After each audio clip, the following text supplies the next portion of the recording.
बिस्मिल्लाहिर्रहमानिर्रहीम। अस्सलाम वालेकुम। साइंस लर्निंग इंस्टीट्यूट में खुश आमदीद। आज हमारा टॉपिक है what is an expanded form in mathematics. तो इसके बारे में जानते हैं। ये मैं आपको बता दूं कि एक्सपेंडेड फॉर्म जो है वो प्लेस वैल्यू से के टॉपिक से रिलेटेड है और प्लेस वैल्यू में ही एक्सपेंडेड फॉर्म जो है वो इस्तेमाल की जाती है।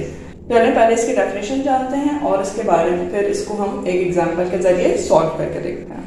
Expanded form is the process of breaking down or partitioning numbers into their correct place value.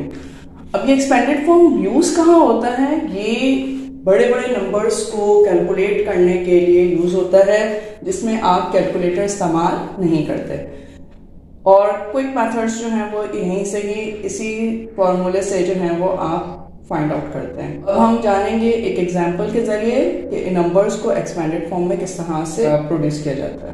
Example आपके सामने है। राइट 9,87,673 इन एक्सपेंडेड फॉर्म। अब इसका पैटर्न कैसा है ये आप जानेंगे। पैटर्न आपके सामने है। क्योंकि मैंने आपको बताया है कि यूनिट से शुरू करते हैं, आप यूनिट से भी शुरू कर सकते हैं और आप जो है वो यहाँ पे जो हाईएस्ट वैल्यू है इससे भी शुरू कर सकते हैं। आपकी अपनी चॉइस है, जैसे आपको इजी लगे। तो एक जो है ये वाला क्वेश्चन मैं आपको वहां से राइट हैंड साइड से सॉल्व करके बताती हूँ और एक और क्वेश्चन जो है वो हम सॉल्व करेंगे इस वाली साइड से, यानी लेफ्ट हैंड साइड से। राइट हैंड साइड से सबसे पहले सॉल्व करते हैं। सबसे पहले प्लेस वैल्यू में आ रहा है 3, तो 3 को हम एज इट इज लिख देंगे। 3 के बाद है 7 जो है वो यूनिट के बाद टेंस की वैल्यू में आ रहा है। 7 के साथ एक 0 लगेगा। देन 6 के साथ दो नंबर से आगे 100 में 2 0 आते हैं, आपने 2 0 लगाए हैं। देन 7 के बाद क्या है? कॉमा के बाद कितने नंबर है? 3, इसमें 3 0 आ जाएंगे।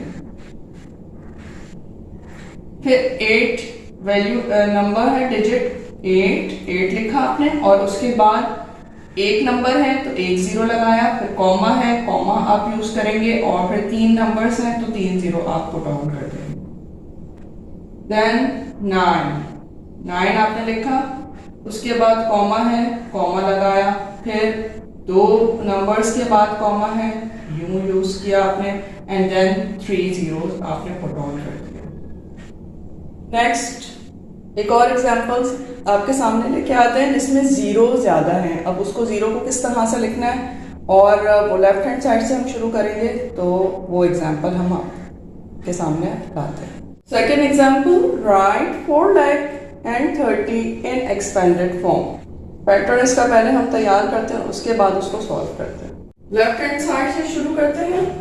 सबसे पहले 4 है, 4 हम लिखेंगे डिजिट 4। उसके बाद हम लगाएंगे इसमें कॉमा। जितने भी नंबर्स हैं उतने आपने 0 पुट ऑन करने। 1 2 3 4 5 1 2 3 4 5 0 पुट ऑन करने के बाद कॉमास आप लगा देंगे इसी सीक्वेंस में। देन नेक्स्ट क्या है? 0 है तो आपने सिर्फ 0 लिखना है। उसके बाद नेक्स्ट 0 है, 0 डिजिट है तो 0 ही लिखेंगे। उसके आगे जितने भी 0 है वो आपने नहीं लगाने, ठीक है। देन फिर 0 आ रहा है, फिर 0 आ जाएगा।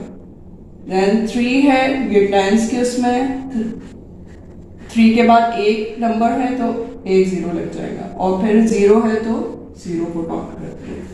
आपके सामने आज हमने जाना एक्सपेंडेड फॉर्म के बारे में, इसकी डेफिनेशन जानी और इसको सॉल्व करने का तरीका जाना।